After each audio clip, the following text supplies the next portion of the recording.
Enquanto alguns pegam seus cafés, as crianças passam lá para trás, outros abrem Atos. O nome desse livro é Atos, tá, pessoal? Não é Atos dos Apóstolos. Algumas Bíblias dizem Atos dos Apóstolos.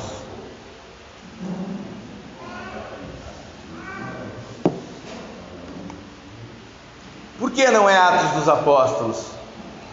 Porque ao longo da história e da igreja cristã, ao ler esse livro e meditar nesse livro, ficou claro que os atos descritos nesse livro não eram dos apóstolos, né? Eram do próprio Jesus ressurreto, mais precisamente do Espírito Santo. Então houve uma discussão na igreja se chamariam esse livro de Atos ou Atos dos Apóstolos, e depois de um tempo Atos do Espírito Santo. Então, para simplificar, para ficar mais fácil, resolveram dar o nome de Atos, né? Aí não perde a honra a ninguém. Então o nome desse livro se dá por conta dos atos de Deus por meio dos apóstolos, na pessoa do Espírito Santo, tá? Então por isso o livro se chama Atos. O autor desse livro é Lucas, né? Isso é bem fácil de entender porque ele mesmo diz que ele escreveu o livro, então nós não precisamos investigar. E a data que esse livro foi escrito foi em torno de 60 anos depois de Cristo. Nessa primeira parte, quando nós começamos uma série, eu dou algumas informações, tá, técnicas sobre o livro de Atos. Então eu preciso da sua atenção para que você preste atenção aqui e entenda coisas importantes sobre esse livro. O propósito pelo qual esse livro foi escrito: Lucas, ele tinha consciência de que ele estava escrevendo uma história sagrada. Lucas, quando escreveu esse livro, ele tinha essa consciência. Ele tinha consciência que registrava o cumprimento das profecias das Escrituras do Antigo Testamento, do mesmo tipo que o Antigo Testamento já tinha registrado as obras de Deus e os atos de Deus no passado, como por exemplo as obras de Deus pelas quais o Senhor tirou o povo de Israel da escravidão do faraó, atravessou o mar vermelho e todo o Egito e colocou na terra prometida. Lucas tinha o entendimento que ele estava registrando ali as mesmas obras que Deus fizera antes do Antigo Testamento. A história da igreja primitiva fazia parte da continuada história da obra de Deus, e que a própria história era de natureza semelhante às escrituras do Antigo Testamento. Outro ponto importante do livro de Atos é entendermos que Lucas escreveu esse livro com a intenção de preencher a lacuna entre a primeira vinda de Jesus e a segunda vinda de Jesus. Algumas pessoas achavam que estava demorando a segunda vinda de Jesus. Então Lucas escreve Atos para mostrar que havia uma missão a ser cumprida entre a primeira vinda de Jesus e a sua volta. A teologia de Atos consiste, como eu disse antes, na continuação dos atos poderosos de Deus registrados no Antigo Testamento e do ministério de Jesus. O jargão mais utilizado pelos teólogos para descrever o livro de Atos é o livro da história da salvação. É o livro que fala sobre a história da salvação. Nesse contexto, a frase se refere a certo modo de entender os vários eventos da vida de Jesus e da igreja primitiva como ações históricas. Isso é muito importante, tá, irmãos? Ações históricas. Foram coisas feitas por Deus, registradas de forma histórica, em um tempo determinado, em um espaço determinado, aonde foi algo histórico que aconteceu. Por que isso é importante? Porque os cristãos muitas vezes são acusados de viverem uma fé existencialista à parte da história. Uma fé que crê em coisas que supostamente são coisas inventadas ou coisas não documentadas, coisas que não há prova nenhuma de que aconteceram na história. Mas o livro de Atos tem esse propósito teológico de trazer um cunho e um valor histórico a tudo aquilo que aconteceu no passado. Então a nossa fé se baseia em um apoio histórico, tá? Em que vemos que Deus estava atuante E quando Deus age de forma histórica no tempo e no espaço, nós precisamos responder. Um exemplo: Jesus veio ao mundo. Em um determinado tempo da história, Deus veio ao mundo. Nós precisamos responder a essa vinda de Jesus, ou rejeitando a Jesus como Deus, como muitos fazem, ou obedecendo a Ele como Deus. Mas negar a vinda de Jesus é impossível. A história testifica de Jesus. Historiadores testificam da vinda de Jesus, assim como testificam da existência de Salomão, da existência de Davi. É um fato histórico. Nós precisamos responder. E o livro de Atos tem esse cunho histórico do derramamento do Espírito Santo. E nós precisamos responder aquilo que Deus fez por meio da igreja primitiva. Irmãos, também o livro de Atos nos mostra o progresso do Evangelho a despeito da oposição. Atos se ocupa igualmente com a oposição que cerca a expansão do Evangelho. Através de muitas tribulações nos importa entrar no reino de Deus. Lucas reconhece que assim como o caminho de Jesus, o caminho que Jesus seguiu, o levou ao assassinato, da mesma forma, o caminho da palavra de Deus está cercado por oposição. Isso nós vamos ver em todo o livro de Atos.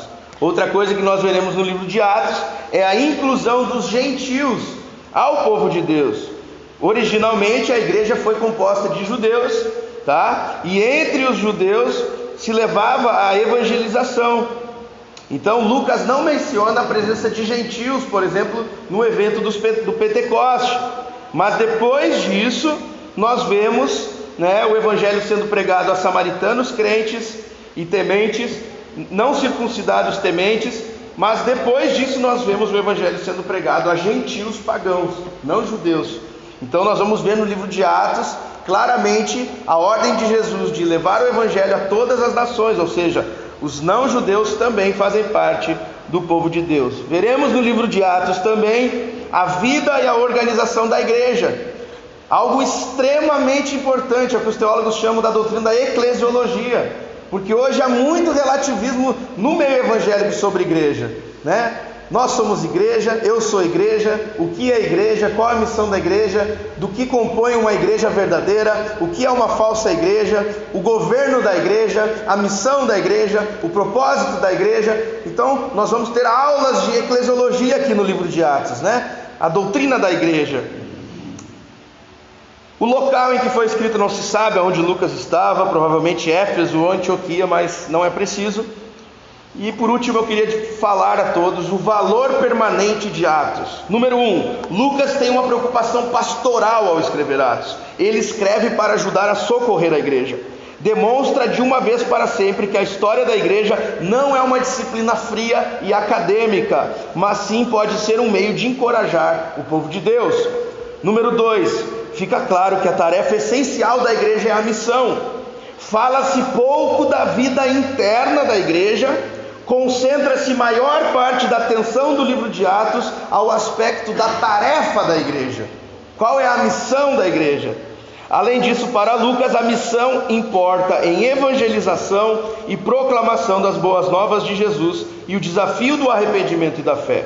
Número 3, no propósito de Deus não pode haver discriminação racial. A igreja é conclamada a testificar a todos os povos e a salvação é oferecida a todos nas mesmas condições. Número 4, quarto valor permanente de Atos.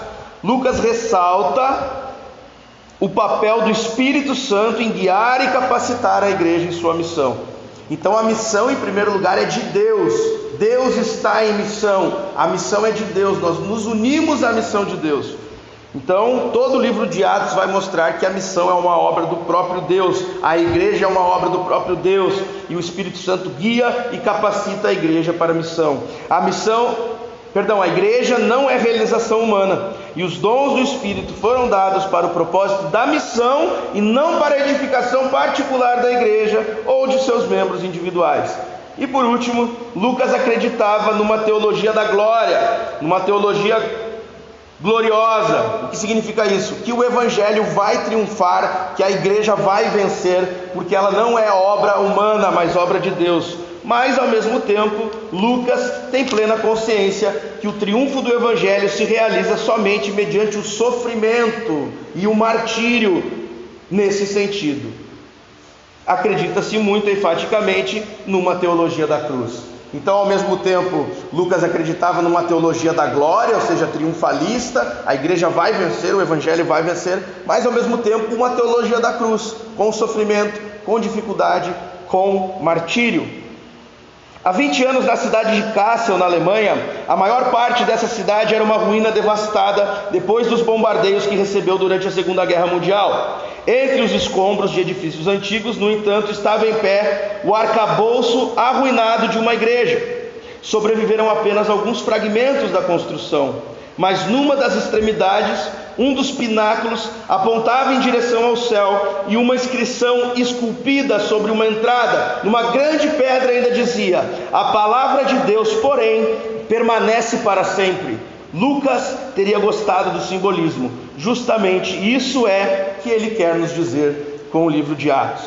Irmãos, motivos locais, motivos pastorais da escolha do livro de Atos por mim, por o pastor que vos fala. Eu escolhi Atos justamente para que a nossa igreja amadureça na fé, para que a nossa igreja entenda que há uma missão a ser cumprida, para que a nossa igreja entenda que passou o tempo da meninice, para que a nossa igreja entenda que há um nome maior que o nosso nome, o nome de Jesus, e tudo é por causa de Jesus, e para que nós venhamos a meditar se de fato estamos vivendo o ser igreja. De outra maneira, não há propósito em virmos na igreja, se não estamos cumprindo o chamado de Deus para as nossas vidas.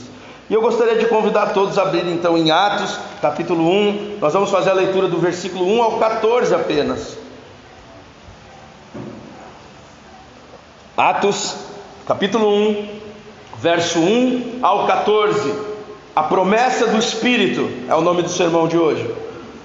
E está escrito: fiz o primeiro relato, ó Teófilo, acerca de tudo o que Jesus começou a fazer e ensinar, até o dia em que foi elevado ao céu, após ter dado orientações pelo Espírito Santo aos apóstolos que escolhera. Depois de ter sofrido, apresentou-se vivo também a eles, com muitas provas incontestáveis, aparecendo-lhes por 40 dias e falando das coisas referentes ao reino de Deus. Enquanto participava de uma refeição com eles, ordenou-lhes que não se ausentassem de Jerusalém, mas que esperassem a promessa do Pai, a qual disse ele: de mim ouvistes. Porque na verdade João batizou com água, mas vós sereis batizados com o Espírito Santo dentro de poucos dias. E os que se haviam reunido perguntaram-lhe: Senhor, é este o tempo em que restaurarás o reino para Israel? Ele lhes respondeu: não vos compete saber os tempos ou as épocas que o Pai reservou por sua autoridade, mas recebereis poder quando o Espírito Santo descer sobre vós, e sereis minhas testemunhas tanto em Jerusalém como em toda a Judéia e Samaria e até os confins da terra. Depois de dizer essas coisas, ele foi levado às alturas enquanto eles olhavam, e uma nuvem o encobriu de seus olhos. Estando eles com os olhos fixos no céu, enquanto ele subia, apareceram junto deles 2 homens vestidos de branco, que lhes disseram: homens galileus, por que estáis olhando para o céu? Esse Jesus que dentre vós foi elevado ao céu, virá do mesmo modo como o vistes partir. Então eles voltaram para Jerusalém, vindo do monte chamado das Oliveiras, que fica perto de Jerusalém, à distância da caminhada de um sábado. Quando chegaram à cidade, subiram ao aposento superior, onde estava Pedro e João, Tiago e André, Filipe e Tomé, Bartolomeu e Mateus, Tiago filho de Alfeu, Simão o Zelote e Judas filho de Tiago. E unidos, todos se dedicavam à oração, juntamente com as mulheres, com Maria, mãe de Jesus, e com os irmãos deles. Irmãos, nós vemos no versículo 1, Lucas dizendo: fiz o primeiro relato, ó Teófilo. Se vocês abrirem o evangelho de Lucas de vocês vão ver Lucas escrevendo: estou lhe escrevendo, ó Teófilo. Então, se nós tentarmos entender Atos a parte de Lucas, nós não conseguiremos, porque Lucas Atos é um livro só. Lucas Atos é só um livro. Os historiadores tinham essa mania de separar, muitas vezes escrever o volume 1 e o volume 2, mas Lucas e Atos é um só livro, que Lucas escreve para Teófilo, na verdade para a eternidade, né? Então, aqui nós vemos Lucas dizendo que fez o primeiro relato, ele está se referindo ao Evangelho de Lucas, ó Teófilo, esse homem a gente não sabe quem é, acerca de tudo que Jesus começou a fazer e ensinar. Então, por que é importante esse versículo? Porque aqui Lucas está dizendo o propósito pelo qual ele escreveu o Evangelho de Lucas. Ele está dizendo que o primeiro relato que ele fez foi para mostrar tudo o que Jesus começou a fazer e ensinar. E nós devemos meditar nisso, irmãos, porque muitos aceitam o que Jesus fez, mas poucos aceitam o que Jesus ensina. Muitos aceitam o que Jesus faz, muitos aceitam os milagres, muitos recebem os milagres de Jesus, mas o que Jesus ensina não. Na verdade, esse é um grande problema da igreja e um grande problema do mundo. Muitos aceitam Jesus como um grande mestre, muitos aceitam Jesus como um grande guru. Até outras religiões falam de Jesus como um mestre, como alguém superior, né? Por quê? Por causa das obras de Jesus. E todos ficam encantados. Nossa, Jesus perdoou aquela mulher. Nossa, Jesus curou aquele cego. Ah, Jesus fez isso, Jesus fez aquilo. Mas o ensino de Jesus, aquilo que Jesus ensinou como verdade, muitas vezes é diminuído, muitas vezes é diluído, muitas vezes é desprezado, né? Então, o propósito pelo qual a Escritura foi escrita não é apenas para mostrar o amor de Jesus, mas também para aprendermos o ensino de Jesus, a ordem de Jesus. E no versículo 2, nós vemos ele escrevendo: até um dia em que foi elevado ao céu, ou seja, Jesus, né, teve a sua ascensão, depois da sua ressurreição. Isso está registrado em todos os evangelhos. E algo muito importante nos é dito aqui também. Nos é dito no versículo 2 que ele deu orientações pelo Espírito Santo. Ou seja, Jesus fez tudo o que fez pelo Espírito Santo. Jesus fez tudo o que fez capacitado pelo Espírito Santo. Ou seja, Jesus não faria nada sem o Espírito Santo. Isso nos ensina muito. Nós precisamos do Espírito Santo. E aqui também diz que ele escolheu apóstolos. Ou seja, que não foram os apóstolos que os escolheu, né? Não foram os apóstolos que escolheram Jesus, mas Jesus escolheu os apóstolos. E no versículo 3 nos mostra que Jesus sofreu, contrariando a teologia da falsa prosperidade de hoje em dia, que nos ensina que se você está sofrendo é porque você está em pecado ou porque você não tem fé, né? Jesus não tinha pecado e tinha fé e sofreu. Paulo não tinha pecado, né? E tinha fé e sofreu. Todos os que querem seguir a Jesus piedosamente serão perseguidos, diz a Escritura. Todos os homens, filhos de Deus, sofreram. No mundo tereis aflições, né? Então, depois de ter sofrido, Jesus sofreu, né? Um homem de dores. Aqui ele explode a teologia da prosperidade. Então, ele apresentou-se vivo também a eles. Jesus foi tomar um café da manhã com os discípulos, tá? Imagina você estar em casa e Jesus entrar e tomar um café da manhã com você. Foi isso que aconteceu. Por isso ele fala que teve provas incontestáveis da presença dele, porque Jesus ficou 40 dias ressurreto, comendo com eles e conversando com eles, tá? E falando do que? Finalzinho do versículo 3, falando das coisas referentes ao reino de Deus. Então o tema principal do ensino de Jesus, nesses 40 dias que Jesus ficou com os apóstolos, com os discípulos ressurretos, foi o reino de Deus. Isso é muito importante também. Nós estamos aqui vendo que Jesus ficou 40 dias de cursinho, 40 dias de seminário com a igreja ensinando. E qual foi o tema principal? O reino de Deus. Então nós temos que entender sobre o reino de Deus.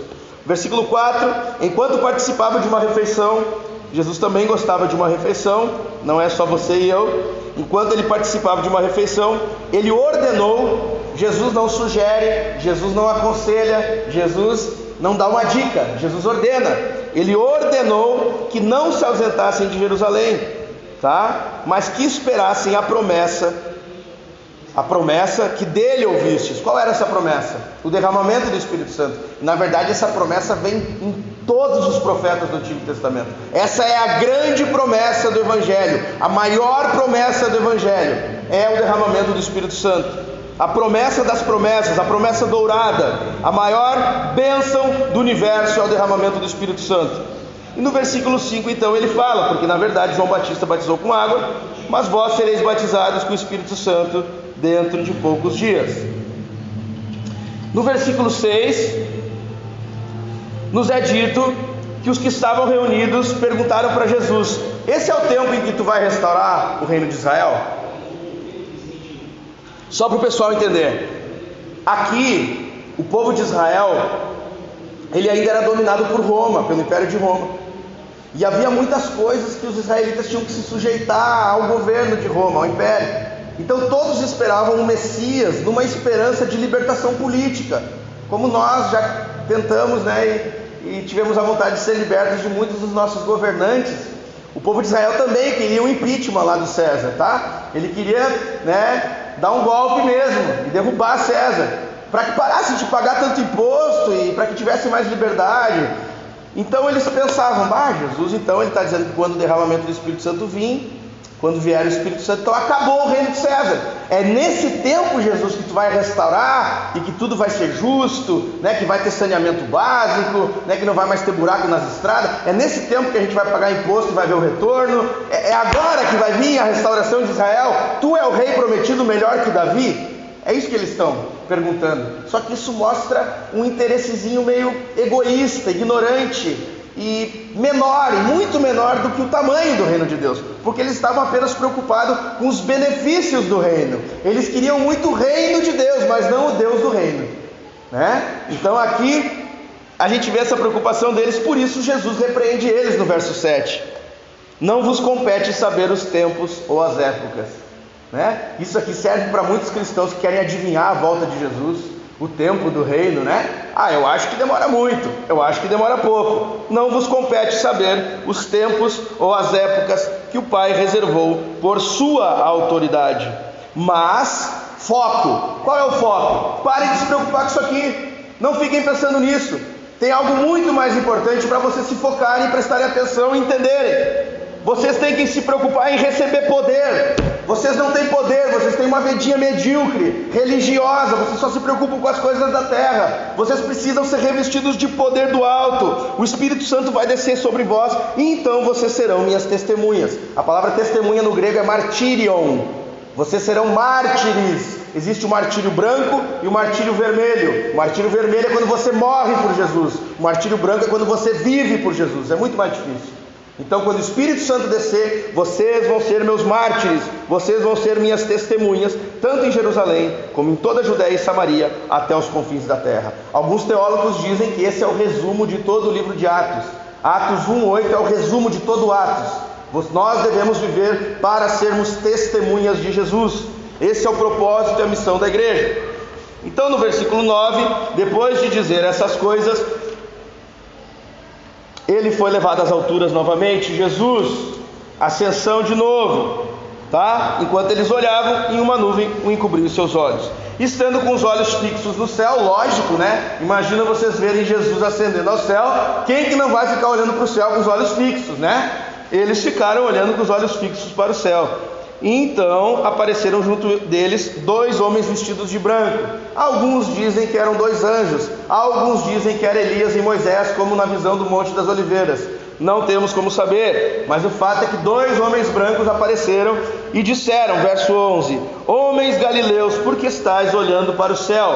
Acho que para os anjos era normal, Então esse Jesus que dentre vós foi elevado ao céu, virá do mesmo modo como vistes partir, ou seja, a promessa da volta de Jesus.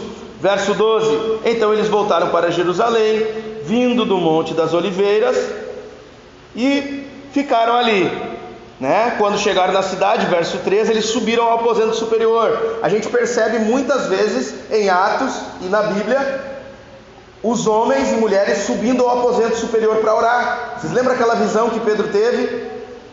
Pedro teve uma visão: mata e come, Pedro. Eles estavam no aposento superior. Então eu acho que eles gostavam de orar na laje, ou no terraço, sei lá. Então era um costume da época. Só que o interessante é que estava todo mundo junto. Eles não se separaram. A igreja estava unida em oração.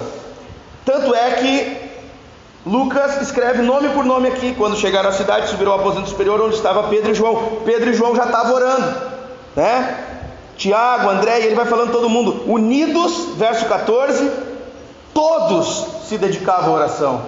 Sabe, não era aquelas vigílias de oração da igreja de hoje, que o pastor fala 45 minutos e oram 5. Todos se dedicavam à oração. Não era aquelas vigílias de oração que o cara ficava falando 3 horas e orava meia hora e mandava todo mundo embora. Não, todo mundo orava, todo mundo estava orando. Era oração mesmo, é verdade, oração do hebraico, oração. Eles estavam orando, eles não estavam conversando, eles não estavam rindo, eles não estavam lendo a Bíblia, eles estavam orando. E todos se dedicavam a isso. Não era algo forçado, era uma dedicação, era algo agradável, tá? Isso nos ensina que nós devemos buscar também ter um lugar de oração e comunhão, logicamente. Irmãos, fiz uma correria para conseguir introduzir o livro de Atos e para conseguir explicar versículo a versículo mais ou menos o que quer dizer, para que a gente possa ir direto ao ponto. Eu gosto de ser prático, então eu separei aqui lições práticas do começo de Atos. Número 1: se Jesus fez tudo o que fez, capacitado pelo Espírito Santo, isso deveria nos dizer muita coisa. Então no versículo 2 aqui, é dito assim, que Jesus deu orientações pelo Espírito Santo. Então, número 1, lições práticas que você precisa aprender com o livro de Atos, com esse pedacinho do livro de Atos, essa perícope, tá, irmãos? Não dê bola aí pro Jornal Nacional, presta atenção. Se Jesus fez tudo o que fez, capacitado pelo Espírito Santo, isso deveria nos dizer muita coisa. E o que isso nos diz? Número 1, nunca conseguiremos fazer nada sem o Espírito Santo. Nós não vamos conseguir fazer nada sem o Espírito Santo. Não, pastor, mas café eu consigo fazer sem o Espírito Santo. Não, tu não consegue. Porque existe a graça comum, que é a graça destinada a todos, que sustenta a nossa vida, e a graça especial que é dada aos filhos de Deus. O Senhor sustém todas as coisas, sustenta tudo pelo poder do Espírito Santo. Jesus falou: sem mim nada podeis fazer. Então não adianta tu ficar dizendo: eu tenho que melhorar, eu tenho que treinar mais para ser mais paciente, eu tenho que melhorar nisso, e ficar tentando, sem o poder do Espírito Santo. A Bíblia nos ensina que tudo que Jesus fez pelo Espírito Santo. Então nós não conseguiremos fazer nada, absolutamente nada, sem o Espírito Santo, tá? Segunda coisa, nós conseguiremos fazer tudo pelo Espírito Santo. Nós podemos fazer tudo pelo Espírito Santo. Todos os pecados podem ser vencidos pelo Espírito Santo. Todas as nossas fraquezas podem ser vencidas pelo Espírito Santo. Todas as nossas limitações podem ser vencidas pelo Espírito Santo. Como assim, pastor? Nós podemos fazer tudo? Eu posso pular de uma janela e sair voando? Não, isso não dá para fazer pelo Espírito Santo. Você entendeu, né? Ou seja, tu pode fazer tudo. Jesus chamou pescadores acovardados, pescadores iletrados, e eles abalaram e incendiaram o mundo com o Evangelho. Jesus chamou homens depressivos, e eles mudaram o mundo pregando o Evangelho. Então nós podemos fazer tudo mesmo. A tua família pode ser tocada pela transformação que vem do alto, a tua cidade, o teu bairro, começando por ti. Tudo pode ser feito pelo Espírito Santo. O livro de Atos nos mostra isso. Obras grandiosas feitas pelo Espírito Santo. Talvez hoje a maior obra que o Espírito Santo pode fazer na tua vida é te levar a lavar louça para o teu pai e para a tua mãe, né? Ou para a tua esposa, ou vice-versa. Porque muitos querem mudar o mundo, mas ninguém quer lavar louça para a mãe, né? Então talvez sejam coisas pequenas, mas também Jesus pode fazer coisas grandes pelo Espírito Santo. Número 3, nós não devemos ousar fazer nada sem o Espírito Santo. Não é uma questão só de que, tu não vai conseguir. Não, tu não deve, tu é proibido de fazer. Jesus falou assim, não façam nada, não vão a nenhum lugar, não saiam de Jerusalém, fiquem paradinhos até que vocês recebam do Espírito Santo. Nós não devemos tentar fazer nada sem o Espírito Santo. Por isso que é inútil tentarmos mudar nosso casamento, nossa família, nossos filhos. Martin Lloyd Jones, no livro dele, Criando Filhos para a Glória de Deus, é sensacional o Lloyd Jones, porque ele fala assim, pais, não irriteis aos vossos filhos. E o Lloyd Jones fala, como vocês podem fazer isso? Sendo cheios do Espírito Santo. E o livro do Lloyd Jones é repetitivo, porque tudo o que nos é ordenado, o Lloyd Jones repete. Como você pode fazer isso? Sendo cheio do Espírito Santo. E aí depois, mas mulheres, amem os vossos maridos. Como as mulheres podem fazer isso? Sendo cheias do Espírito Santo. Homens, deem a vida pelas suas esposas. Como vocês podem fazer isso? Sendo cheios do Espírito Santo. Para Lloyd Jones é algo lógico, você precisa do poder do céu. Você precisa de um milagre para ser o melhor marido, para ser a melhor esposa, para ser o melhor pai, para ser um missionário, para ser um discípulo de Jesus. Nós não devemos fazer nada sem o Espírito Santo. Nada sem o Espírito Santo. E por último, nesse tópico, se Jesus fez tudo capacitado pelo Espírito Santo, isso deveria nos dizer muita coisa. Eu anotei aqui que o batismo, o derramamento do Espírito Santo é a maior de todas as promessas da Bíblia. É a maior de todas as promessas da Bíblia. Irmãos, vocês sabem quem é o Espírito Santo? O Espírito Santo é Deus. O Espírito Santo é Deus. Se vocês lerem em 2 Reis, vocês vão ver quando Salomão termina o templo. Tem um versículo que diz assim, logo que ele terminou de fazer o templo, diz assim, foi o Senhor que disse, eu habitarei no meio da escuridão. A promessa do Espírito Santo é a promessa final, onde finalmente Deus habita e vive junto com o seu povo. Não com a glória do Antigo Testamento, da Antiga Aliança, como era no templo, mas Ele nos escolhe como templos. Não existe mais o templo do Antigo Testamento, e Deus habita conosco. É a promessa que eu li em Ezequiel, eu serei o seu Deus, eles serão o meu povo, eu andarei no meio deles, jamais se apartarão de mim, jamais eu me apartarei deles. A palavra de Deus chega a nos dizer, se puder anular minha aliança com o céu e com a terra, só dessa forma vai anular minha aliança que eu tenho com o meu povo. Eu serei o seu Deus. A promessa do derramamento do Espírito Santo, o Espírito Santo é o selo, é o penhor. Sabe o que é penhor? Tu deixa algo para depois me buscar. Deus deixou o Espírito dele para vir nos buscar em Jesus. O penhor é o próprio Deus morando em nós, habitando com nós e sendo o nosso Deus. Se tu olhar para a vida de Jacó, se tu olhar para a vida de Abraão, se tu olhar para a vida de Moisés, tu vai ver homens inconstantes. Tu vai olhar para a vida de Davi, tu vai ver homens inconstantes, homens que caem em pecado, mas eles tinham uma diferença: Deus era o Deus deles. Deus era o Deus deles e ponto, porque Deus era o Deus deles, acabou. Deus falou, não é por causa de vocês que eu vos escolhi, é por causa do meu nome, eu vou santificar o meu nome. Tem algo maior que a vidinha de vocês, é o meu nome que é santo. Eu vou escrever no coração de vocês a minha lei, eu vou guardar isso aí na tua cabeça, eu vou fazer isso, não é tu que vai fazer, eu vou mudar o teu coração, eu vou botar em ti o meu Espírito, eu vou fazer com que tu ande no meu caminho. É isso que é o derramamento do Espírito Santo.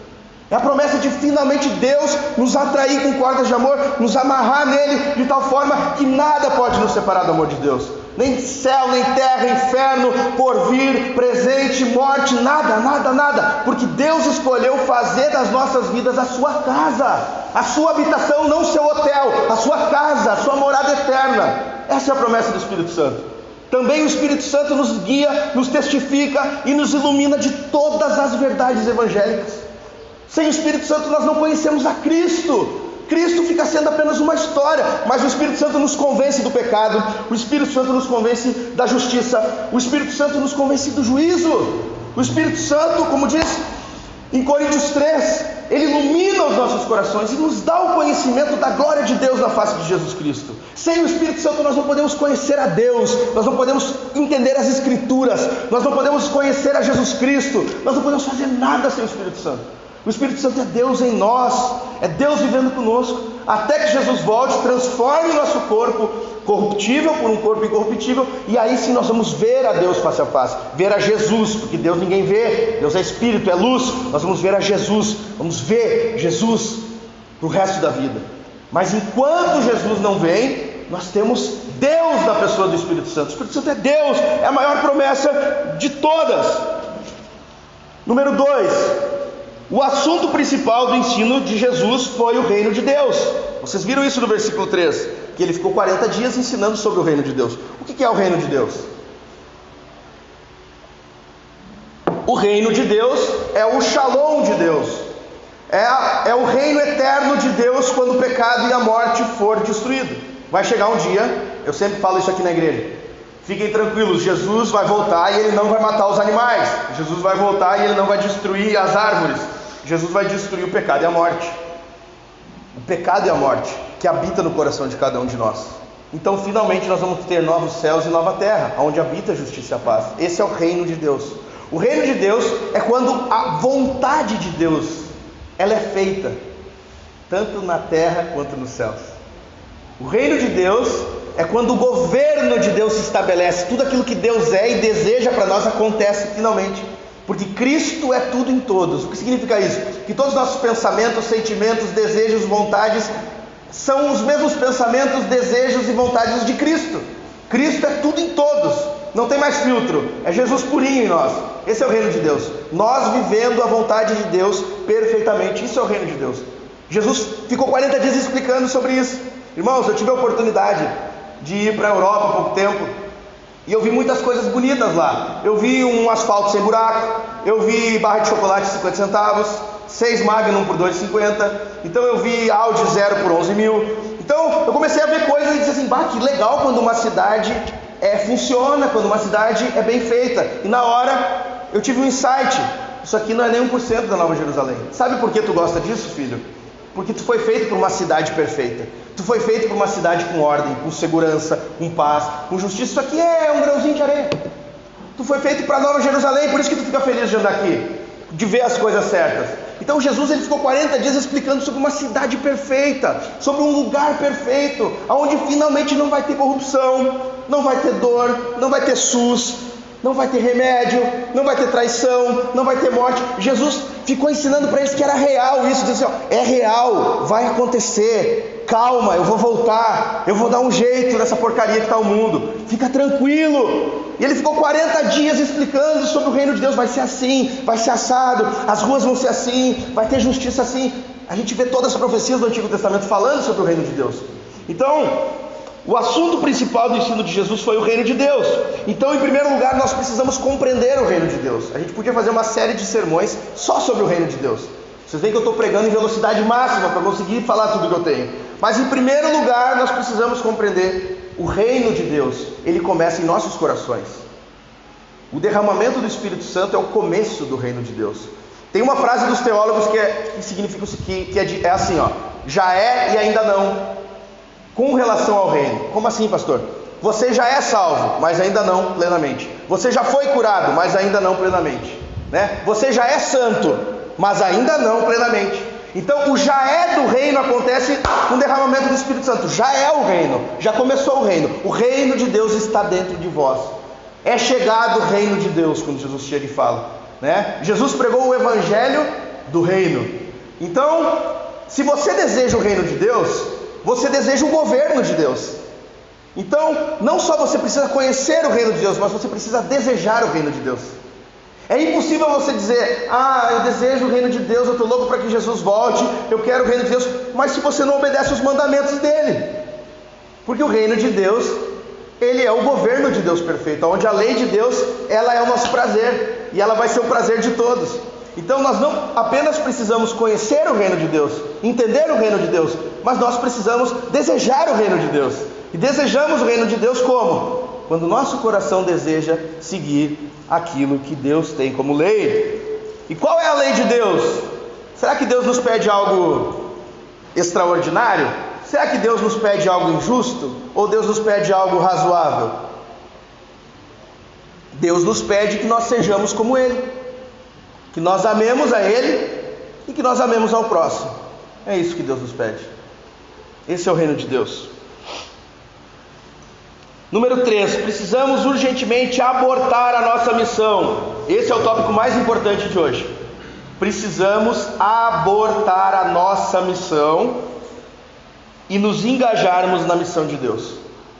Verso 6, os discípulos perguntam, é esse o tempo? Ou seja, eles tinham algo interessante para eles, eles tinham um sonho, né? Eles tinham uma esperança. É esse o tempo que vai acontecer aquilo que a gente mais espera? A gente fala, não, esse é o tempo que aquilo que vocês mais esperam vai ficar ali no canto ali, e o que eu mais espero vai acontecer.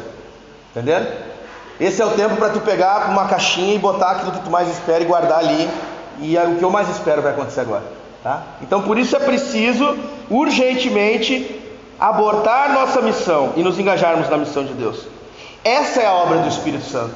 A principal obra do Espírito Santo é quando o Espírito Santo muda o propósito pelo qual nós existimos.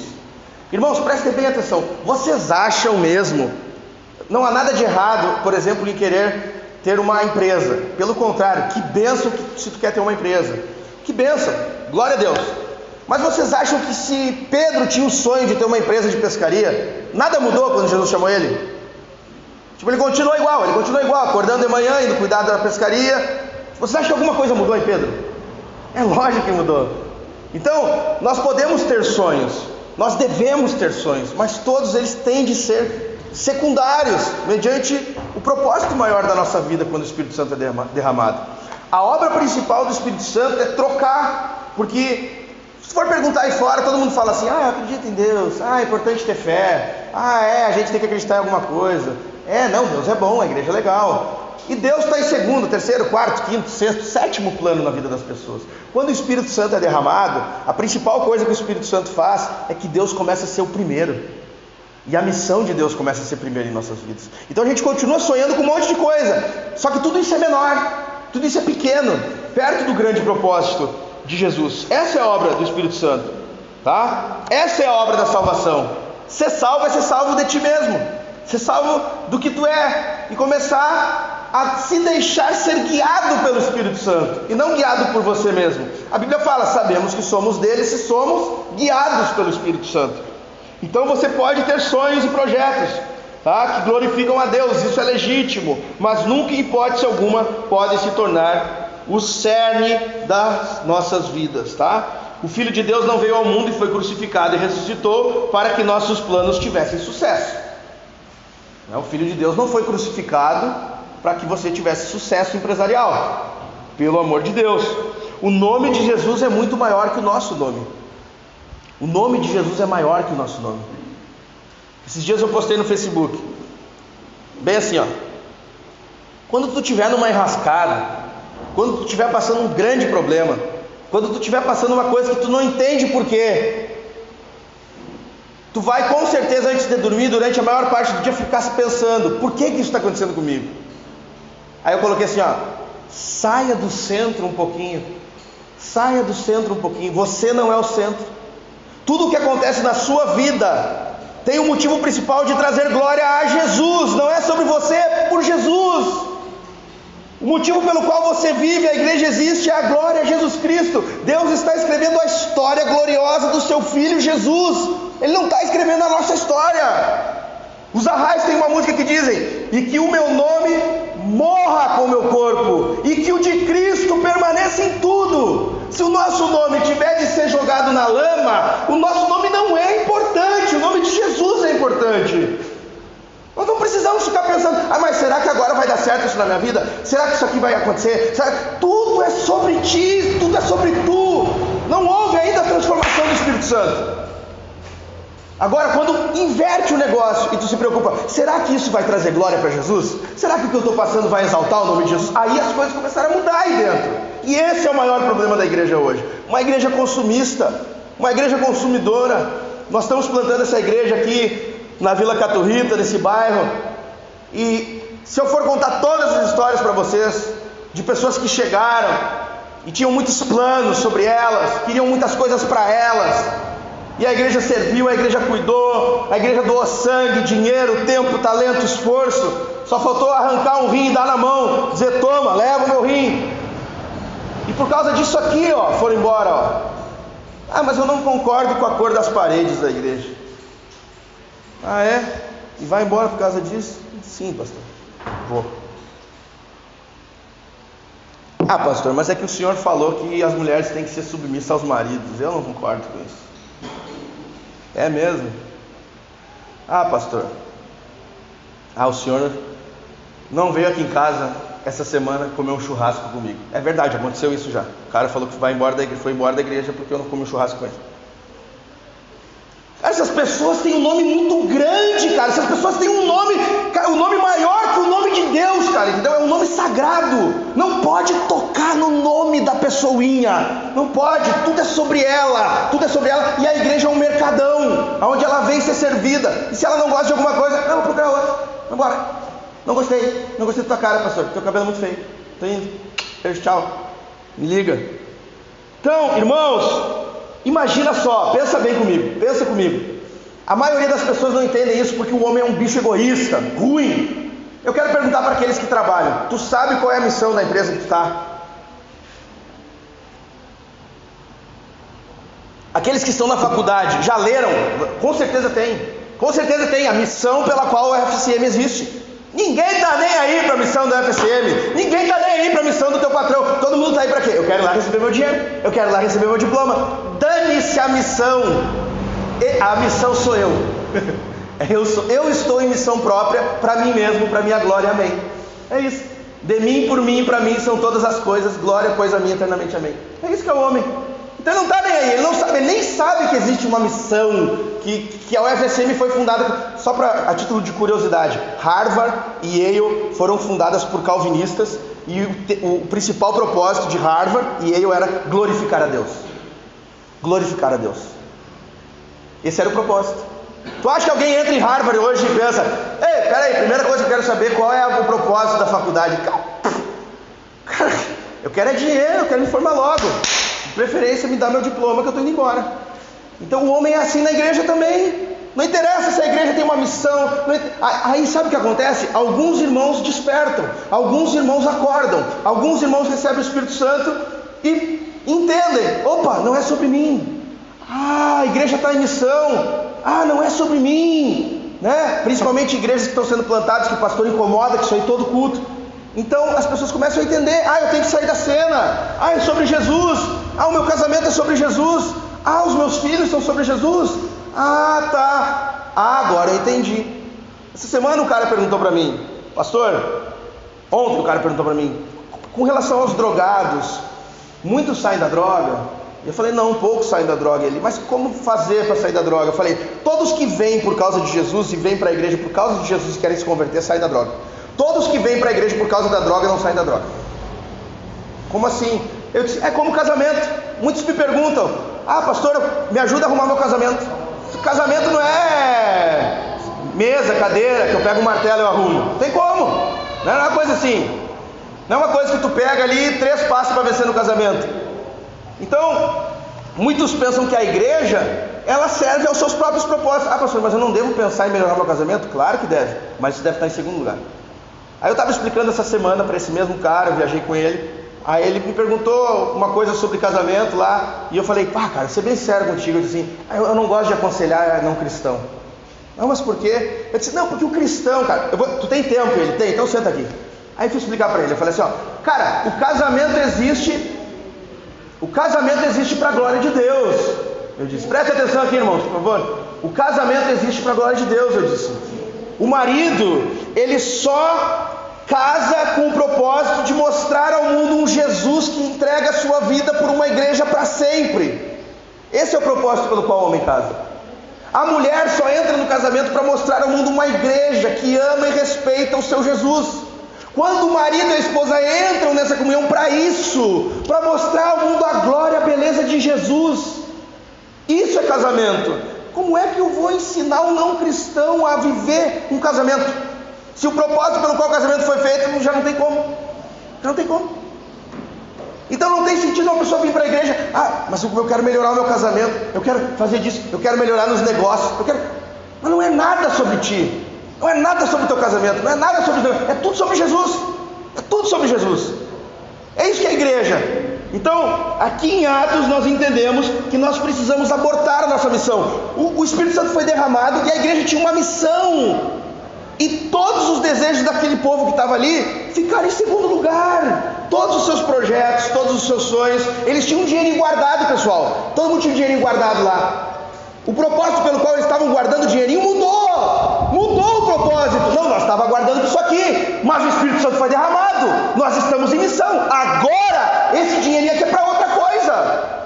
Não, nós tínhamos um tempo de sobra todos os dias depois que a gente chegava do trabalho. Antes a gente usava esse tempo para isso, mas agora o Espírito Santo foi derramado, mudou a coisa. Eu não uso mais o meu tempo só para mim. Vocês entendem isso?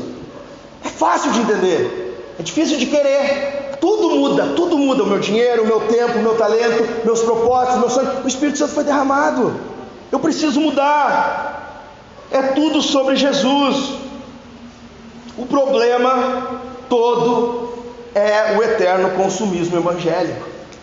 As pessoas pensam que a igreja ela foi feita para servir. E elas não entendem o propósito. Eu queria perguntar para vocês imaginam só a cena. Imaginem a cena. Tu faz parte de uma família, tá? Todo mundo aqui faz parte de uma família. Aí tu é bebezinho. Quando tu é bebezinho, tudo bem, tranquilo, beleza. Tu só é servido. Faz a analogia quando tu chega na igreja. Mas daí tu cresce. Tu cresce, tá com 3, 4 anos. Tá com 3, 4 anos de idade. A Rafaela, minha filha, tem quase 4 anos. A Rafaela só falta botar ela para lavar a louça, tá? Então assim, faz tudo. Pega lá, faz aqui, cuida do teu irmão. Olha aqui. Esses dias a Rafaela me olhou: pai, faz tempo que a gente não ora por aquele irmão lá que estava no hospital, vamos orar. Ela intercede, ela ora, Aí eu até brinquei com a Lindy, falei: essa aqui entendeu que as coisas têm que ser rápidas aqui nessa família. Ontem eu olhava o Bernardo e dizia: Bernardo, vamos, Bernardo, tem que caminhar, as coisas têm que ser rápidas nessa família. Tem gente para pregar o evangelho, tem gente, né? Então, imagina a cena: tu com 8 anos de idade não faz nada. Não faz nada. Em casa não faz nada. 10 anos não faz nada. 12 anos não faz nada. 15 anos não faz nada. Eu não TV em casa.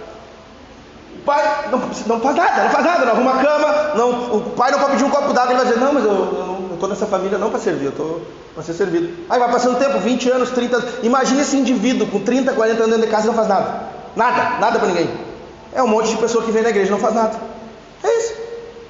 Não, eu vim aqui, é legal. Dá banho, pastor, dá banho em mim. Dá banho, esfrega. Pastor, dá comidinha, dá papinha, dá banho. E agora, pastor, veste, penteia o cabelinho. Mais alguma coisa? Eu queria um troquinho para ir no parque. Toma, dinheirinho, toma. O cara nunca quer servir, o cara vem sempre aqui. Só para receber. Igual o Pai de Santo, só recebe. Não é isso que é igreja, irmãos. Não é isso que é igreja. Igreja não é isso. Igreja até é gurizinho na fé. Tu começou, tu é nenenzinho, passou 1 ano, 2, 3, o que tu tem que fazer? Servir, né? Jargão, quem não serve para viver, quem não vive para servir não serve para viver. É isso mesmo. Então, o Espírito Santo foi derramado e ele destruiu. Eu quero te dizer assim, o Espírito Santo vai destruir os teus sonhos. Ele vai destruir, ele vai demolir, ele vai explodir, ele vai botar uma bomba nos teus sonhos. E ele vai te dar sonhos novos, tá? Se os teus sonhos são para a glória dele, os antigos, tudo bem, eles vão ficar subservientes à missão de Deus. Mas o Espírito Santo vai frustrar muitos sonhos, se realmente ele te chamou, se realmente tu foi chamado para ser um cristão, um seguidor de Jesus, tá? Número 4, a missão da igreja consiste em ser uma testemunha de Cristo. Prestem atenção, porque aqui nós vamos falar sobre a missão da igreja. A missão da igreja é que você seja uma testemunha de Cristo. Vocês lembram a oração de Jesus? João 17, Pai, eu oro para que o Senhor me glorifique. Glorifica o teu nome, Senhor. Glorifica o teu nome. Aí o que Jesus fala depois? Neles eu sou glorificado. Neles eu sou glorificado. Jesus tem o nome glorificado quando em nós o nome dele é glorificado. Jesus nos ensina a orar: Pai, santificado seja o teu nome. Primeira coisa, santificado seja o teu nome. A primeira coisa que nós devemos orar: Pai nosso que está no céu. A primeira coisa que a gente tem que pedir, tem que querer, tem que desejar, que o nome de Deus seja santificado. Como que o nome de Deus é santificado? Qual foi a oração de Jesus, João 17? Através da vida da igreja, através das nossas vidas. Neles eu sou glorificado. Deus, glorifica eles, Pai, com a glória que tu me deste desde antes da eternidade. Neles eu sou glorificado. Essa é a oração de Jesus. Então, testemunhar sobre Jesus é quando nós temos uma vida aonde Deus para nós é o mais importante, a missão de Deus para nós é o mais importante. Então Jesus falou: e o mundo vai saber que tu me enviastes. Porque Jesus estava orando pensando assim, quando o mundo ver homens e mulheres que amam a Deus acima de tudo, amam a Jesus acima de tudo, eles vão entender que Jesus é o Filho de Deus. Eduardo Bondes, ele escreve no livro dele: as pessoas conhecem pouco de Jesus porque a igreja tem pouco de Jesus. As pessoas conhecem pouco de Jesus porque a igreja tem pouco de Jesus. Então, ser uma testemunha de Jesus é alguém cheio do Espírito Santo, onde Jesus é glorioso, alguém que vive para a glória de Deus. O que é viver para a glória de Deus? Glória significa peso, importância. Tu dá importância para Deus. Isso é dar glória a Deus. Aquilo ali é valioso para ti. Deus está em primeiro, sabe? Ele é importante para ti. Isso é ser uma testemunha. Então, Jesus falou assim, o Espírito Santo vai derramar sobre vocês, vai se derramar, e vocês vão ser minhas testemunhas. Irmãos, eu falei aqui que o livro de Atos todo, Atos tem 28 capítulos. Atos tem 28 capítulos. E eu falei que ele se resume em um versículo: e sereis minhas testemunhas. Aqui está o resumo de Atos. Então, se tu não entender o que é ser uma testemunha, se tu não entender que o Espírito Santo foi derramado, que a igreja existe só para que sejamos testemunhas de Jesus Cristo, não entendeu nada. E se tu entender isso aqui, tu entendeu tudo. Então, número 1, o que é uma testemunha? Uma testemunha é alguém missional, é alguém que ama a Deus e ao próximo aonde está, tá? Alguém que ama a Deus e ama ao próximo aonde ele está. Eu conheço um pastor, o cara é uma benção, o cara é um presente de Deus para a igreja. E eu perguntei para ele: como é que tu te converteu, cara? E ele falou assim: por causa de uma família missional. E ele contou a história dele. Ele era novinho, daí o pastor lá pegou, chamou ele um dia na casa dele. Vem aqui, tardezinha, tu tem que cortar grama para mim, não quer ganhar um dinheirinho? Aí o guri cortou a grama. No outro dia: não quer vir aqui, eu tenho um negocinho fazendo no meu carro, lavar o carro. Começou a trazer o guri para perto. Dia após dia o guri via que o pastor abria a Bíblia e sentava com a mulher dele, sentava com os filhos, fazia um culto no lar, tocava uma música e ele ficava olhando. E aí ele disse para mim: cara, eu via aquilo e dizia: meu, isso é muito fera, cara, eu vou fazer isso aí quando eu crescer. E aí ele via o pastor saindo pregar: eu tenho uma visita para fazer, tu quer ir comigo? Aí chamava o guri e ele: isso é muito fera, cara, ir nos hospitais orar, eu vou fazer isso aí quando eu crescer. Quando ele começou a crescer, o pastor começou a liberar para ele abrir os cultos na Assembleia de Deus. É uma saudação, na Assembleia de Deus é uma saudação. Tu lê um versículo da Bíblia e diz: eu saúdo a igreja na paz do Senhor. E aí ele dizia assim: eu vou chamar o fulano e ele vai ser rápido como um raio aqui na frente para dar uma saudação. Aí ele vinha correndo com a Bíblia, dava uma saudação e voltava. Depois de um tempo ele começou a pregar para os jovens. Depois do tempo ele ia nas campanhas. A Assembleia de Deus tem campanha sexta, sábado e domingo. Aí na sexta ele botava um guri para pregar, no sábado e domingo ele pregava. Depois, com o passar do tempo, ele marcava 2 campanhas no final de semana, mandava o guri para uma campanha, esse pastor ia para outra. E com o tempo ele se tornou um grande pastor. E hoje ele é um baita pastor, por causa de uma família que vivia o Evangelho. Influenciou ele, trouxe para perto e ele se tornou um pastor. Praticamente a igreja era só o lugar onde ele pregava, mas dia após dia a vida missional do pastor fez com que aquele guri virasse um homem, virasse um pastor. Então, quando o pastor ele deseja o culto no lar, ele não está inventando um negócio, ele não está criando um negócio da cabeça dele, ele está fazendo com que isso cause um impacto em todos à sua volta, percebendo: essa aqui é uma família que preza Jesus, isso aqui é uma família que se importa com Jesus, isso aqui é uma família que glorifica Jesus, eles se importam com Jesus. Jesus é mais importante que a novela, Jesus é mais importante que o entretenimento para eles. Jesus tem tempo, eles têm tempo para Jesus, Jesus é importante para eles. Então as pessoas olham e dizem: isso é uma família. Entende que não é ficar entregando folhetinho, Jesus te ama, não, é uma vida que testifica de Jesus, que mostra quem é Jesus, que tu te importa com Jesus, seja no teu trabalho, seja onde tu estuda. Uma vida missional, uma testemunha é quem tem uma vida missional. Onde ele vai, ele mostra que o mais importante na vida dele é quem? Jesus. Se ele tem uma causa para reclamar com o patrão dele, o que é mais importante, a causa dele ou Jesus? Se ele tem algo na faculdade, o que é mais importante, esse algo ou Jesus? Se ele está trabalhando, o que é mais importante, o trabalho ou Jesus? No trabalho, sempre não temendo perder, não temendo ser o menor, não temendo o sofrimento, mas mais importante de tudo, Jesus. Jesus é o mais importante. Quem tem uma vida missional, quem é uma testemunha de Jesus. E tem gente que fala assim: mas eu não estou nem aí para o meu testemunho, pastor, eu não estou nem aí para o que vão pensar de mim. Meu Deus do céu. Tem umas pessoas, olha, cara, o cara não está nem aí para o que vão pensar dela. A função do bendito é testemunhar. Ele só foi derramado o Espírito Santo nele por causa disso. A função da igreja é só uma: testemunhar. E ele não está nem aí para o que vão pensar do testemunho dele. Azar, eu sou assim, meu jeito. Filho, pelo amor de Deus, tu precisa ser uma testemunha de Jesus. Jesus morreu e deu o sangue dele para que tu seja uma testemunha de Jesus. Essa é a missão da igreja. Em primeiro lugar, uma testemunha é alguém missional. Em segundo lugar, uma testemunha, ela tem intencionalidade evangélica. O que é uma intencionalidade evangélica? Não é aquele crente chato que em todas as suas conversas ele enche a paciência dos outros falando de Jesus do jeito chato. Não. Intencionalidade evangélica é uma pessoa que sempre está com a intenção de proclamar o evangelho onde quer que ela esteja. Aonde ele vai, ele tem a intenção de proclamar o evangelho. Ele está preparado para ser um missionário, ele está preparado para anunciar. Tá? Então, uma testemunha, em primeiro lugar, ela é missional. Em segundo lugar, uma testemunha tem intencionalidade evangélica. Em terceiro lugar, ele tem encarnacionalidade. Meu Deus do céu, que palavra é essa, pastor? Você precisa encarnar, tá, meu filho? Como assim, pastor? Encarnar na dor do outro. Jesus se fez carne, Jesus se fez humano e sofreu tudo que o ser humano sofre. Então, ser encarnacional é alguém que participa daquilo que os outros participam, choram com os que choram, se alegram com os que se alegram. Uma igreja precisa ser encarnacional. Por exemplo, o nosso bairro tem grandes necessidades. Encarnacionalidade fala sobre compaixão. É impossível tu dormir normal, acordar normal, tá tudo bem na tua vida, porque tá tudo bem na tua vida se o vizinho não tá tudo bem. Isso não é um cristão. Não tem como tu saber que as pessoas estão morrendo, passando fome. Não, mas para mim tá tranquilo. Tu não encarna na dor dos outros, tu não sente compaixão para ti, tanto fez, tanto faz, dane-se.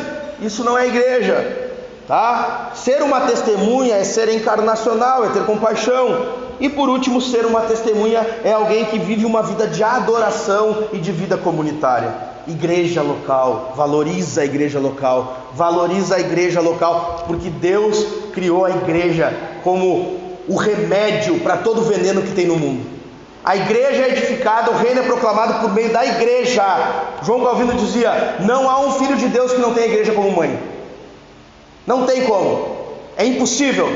Tu quer ser budista, tu quer ser shintoísta, tu pode ser sozinho, se não montanha. Cristão não tem como. Tu não vai participar da ceia sozinho, tu não vai se auto-batizar, tu não vai procurar. Eu quero ver tu fazer isso sozinho. É impossível. Deus instituiu pastores, Deus instituiu a igreja. Não adianta, mas pastor, nós somos a igreja. Esse dia um cara veio aqui, participou da ceia. Eu já tinha sentado com ele 55 vezes falando a importância da igreja local, e ele mesmo assim participou da ceia. Aí eu chamei ele depois e falei: por que tu participou da ceia? Tu não é membro de uma igreja local? Não, mas a igreja somos nós. E eu disse: tá, somos nós. Com quem tu te preocupa como igreja? Fala o nome de um que é igreja, um cristão que tu te preocupa, que tu ora por ele todo dia, tu visita, tu encoraja, um só. Aí ele ficou me olhando. Me fala uma pessoa que tu presta contas, que tu se confessa, que ora contigo, uma só que ora contigo. Só uma pessoa que ora contigo. Aí ele ficou me olhando. Me diz um lugar onde tu põe o teu dinheirinho, aonde aquele dinheirinho é usado para algo no reino de Deus. Aí ele ficou me olhando.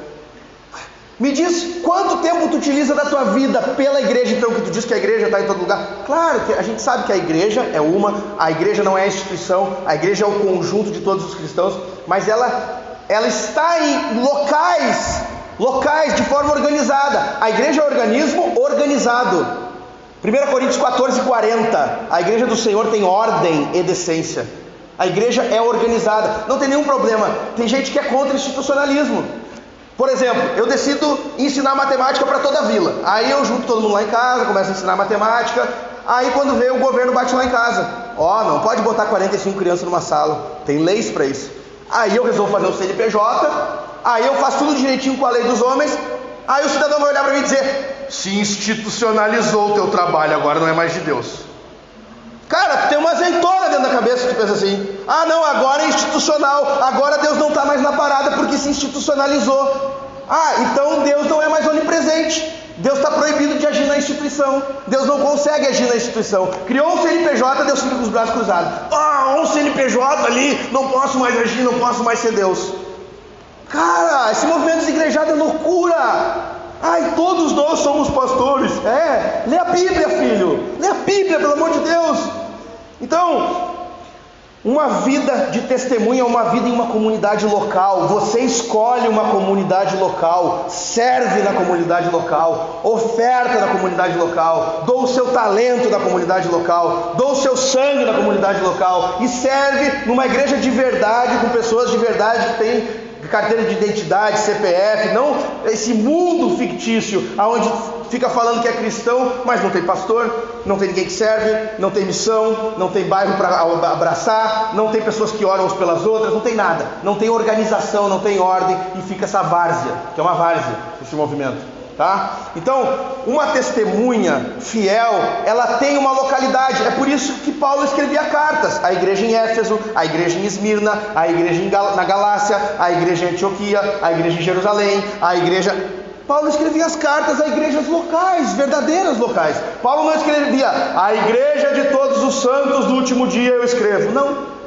Ele dizia: a igreja que está reunida na casa de Lídia, a igreja que se reúne na casa de... Ia falando, a igreja aqui em Éfeso, a igreja local, igreja local. Testemunhas, pessoas que estão engajadas na missão, elas valorizam a igreja local.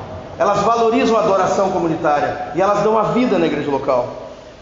Quinto, esperar em Deus significa orar segundo as suas promessas, tá? Vocês perceberam que Jesus falou: esperem, esperem. E o que eles foram fazer quando Jesus mandou eles esperar? Foram orar. Esperar em Deus é orar. Esperar em Deus não é ficar numa rede. Aos seus amados Deus dá enquanto dorme, né? Vou ficar esperando. Não, esperar em Deus é orar. Então, em primeiro lugar, Deus nunca será honrado se não tivermos uma vida de oração. Deus nunca será honrado se você não tiver uma vida de oração. Teve um pastor que disse o seguinte: se você está longe da sua mulher porque você viajou, você não falar com ela dá para entender. Agora, se você vive na mesma casa que a sua mulher, você não falar com ela é algo muito estranho, né? Então, você ter Deus na tua vida e não falar com Ele é algo muito estranho. É no mínimo menosprezo e desprezo a Deus. Então não tem como Deus ser honrado se tu não tem tempo para orar a Deus. Em primeiro lugar, Deus nunca será honrado. Outra coisa, Deus nos deu várias promessas. Os puritanos, eles achavam que eles tinham a obrigação, escutem isso, de orar por cada promessa. Porque eles diziam que todas as promessas que Deus deu são para serem cumpridas. E elas só serão cumpridas se orarem por elas. E se nós não oramos pelas promessas, para elas se cumprirem, nós não estamos honrando as promessas de Deus. Então eles oravam por todas as promessas de Deus. Então nós nunca honraremos a Deus sem uma vida de oração. Número 2, nenhuma promessa se cumprirá se não tivermos uma vida de oração. As promessas de Deus estão amarradas à oração, por isso Ele ordena a oração. Terceiro, nunca poderemos ser igreja se não tivermos uma vida de oração. Teve um missionário que disse: a nossa tarefa é transformar pagãos em homens de oração. Porque acima da instituição e da religião está a vida de comunhão com a pessoa e Cristo e a oração. Quarto, uma vida de fé pressupõe uma vida de oração. É impossível você ter fé e não orar. É impossível. É impossível você ter fé e não orar. Se você tem fé, a oração é a fé em ação. E último, uma vida de oração é uma vida de alegria no reino e pelo reino de Deus. Uma vida de oração, irmãos, é uma vida de prazer em Deus. Só ora aquele que tem prazer em estar com Deus, em viver com Deus. Quem é que acha difícil ficar no cinema 2 horas olhando um filmão? Quem acha difícil aí? Quem acha difícil perseverar numa série do Netflix? Uma série legal. Quem acha difícil? Não tem como achar difícil. Não tem como achar difícil. Se tu tem prazer na presença de Deus, se tu tem alegria em Deus, quem acha difícil passar um jantar romântico com a tua mulher? Mulher que tu ama. A mulher com o homem que tu ama. É difícil passar 2 horas? Uma vida sem oração é uma vida sem prazer em Deus. É uma vida que não tem prazer em Deus.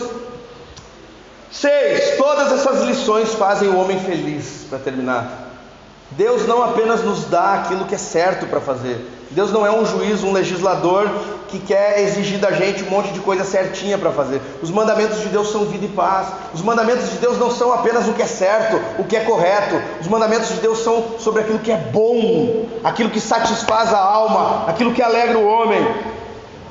Primeiro, o Espírito Santo alegra o homem, faz o homem feliz. Segundo, viver no reino de Deus faz o homem feliz. Terceiro, abortar a nossa missão e abraçar a missão de Deus nos faz feliz.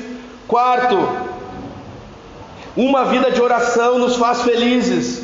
Quinto, fé nas promessas de Deus nos faz felizes. Tudo isso que foi dito aqui te faz feliz, me faz feliz, meu irmão. Não é perda de tempo, tá? Não é à toa que a gente está reunindo, meditando na palavra. A glória de Deus inclui o bem e a felicidade do seu povo. Então quando Deus nos ordena essas coisas, Ele está nos convidando para sermos felizes. E outra coisa, viver de outra maneira nos trará uma vida sem sentido.